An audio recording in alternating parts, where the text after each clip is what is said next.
Hello, Indians. It's Miss Fliss again. I hope you all are doing well. And most of you, from what I saw, did really great on your Zentangle exercises. So awesome. If you have not done this, make sure you do it because you will be behind. No one wants to swim in a sea of M's. So, and you don't want to stress yourself out. There's already so much stress right now that I'm sorry, my dog is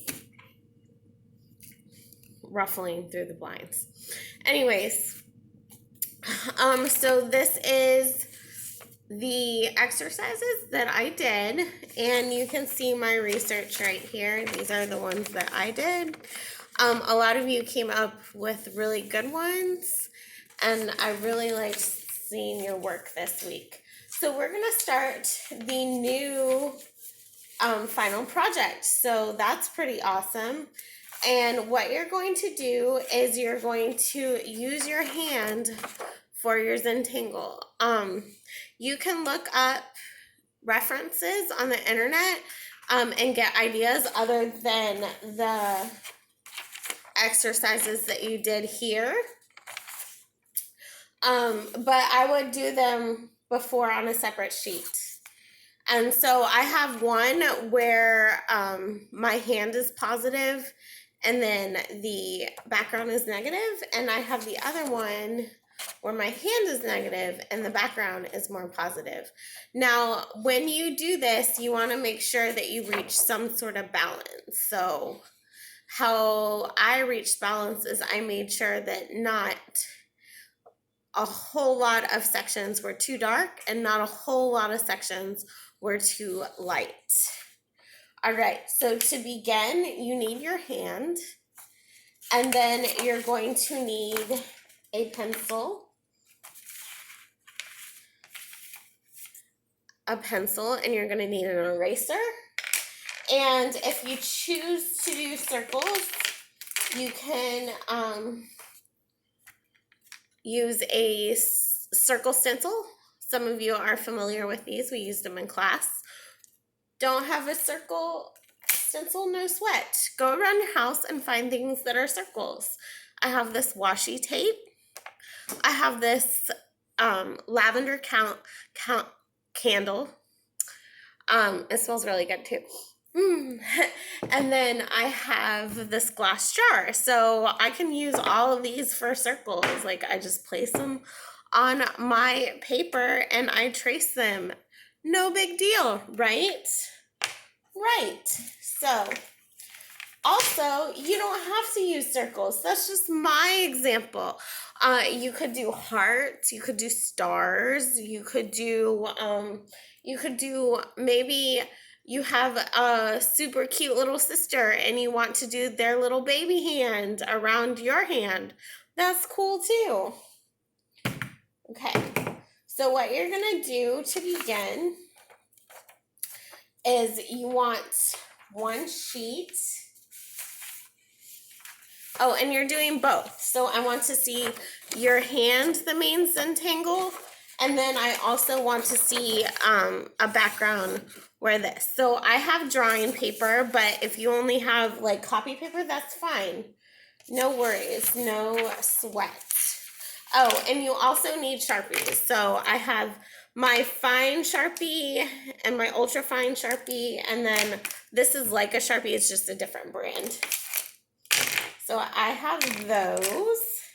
So the first thing I'm going to do, making sure that you guys can see, is I'm going to take my hand. Obviously, I'm taking my left hand because my right is more dominant. If you're the opposite, then obviously you want to take your other hand. If you can trace both, go for it. All right, I'm going to kind of move the camera and we'll get started.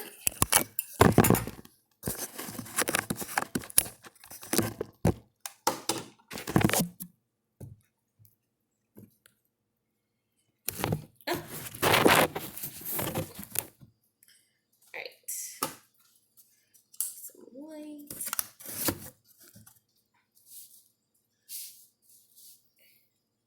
All right, So I am going to take my pencil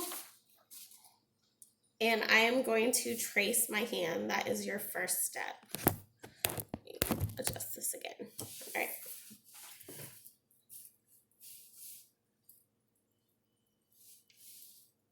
All right. So I'm going to go ahead and trace my hand.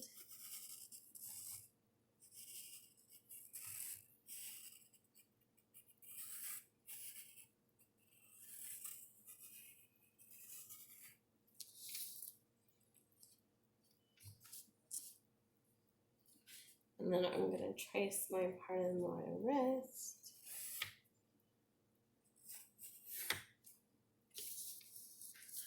All right, so there's that. And then I'm going to use circles because that's what I showed you. I'm going to use the circle stencil. Like I said, you can use glass jars. For instance, I'll trace my glass jar here. Let's do like a half circle on the side. All right. And then I'm going to do a circle down here.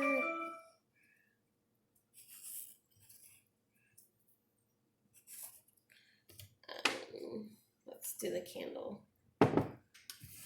My candle right here. Also, a good idea is to put things in odd numbers. So if your hand is 1, then 4 circles, you know, odd groupings. Let's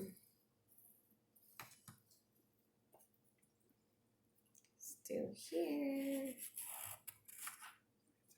All right. So I have my circle, and we're going to use the circle stencil for the last 2. Let's do some itty bitty ones. 1, and then 2 up here. Okay. All right.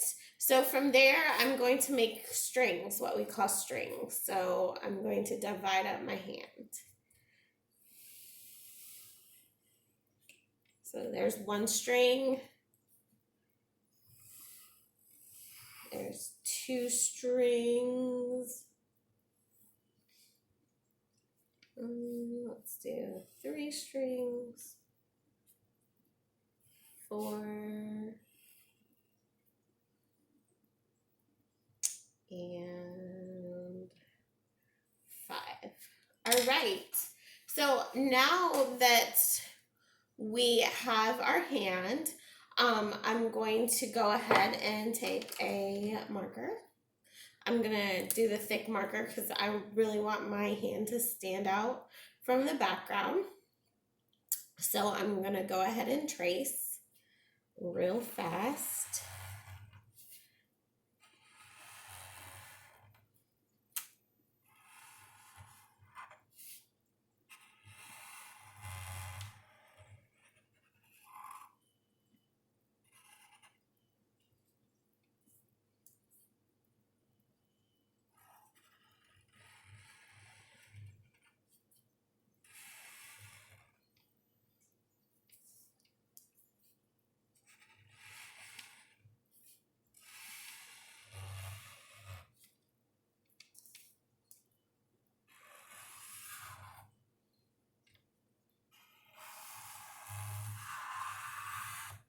Okay, so I have my hand, you can see. All right, and now I'm gonna go in with the Zentangles for each one. So what Zentangle am I going to do? I have no idea. Let me pull out my process sheet because I did an awesome job at that, and let me look at like my menu on which ones I want to do.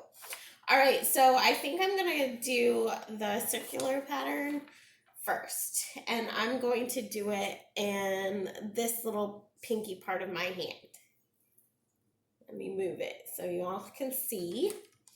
And I'm going to go ahead and I'm going to do my circles. All right.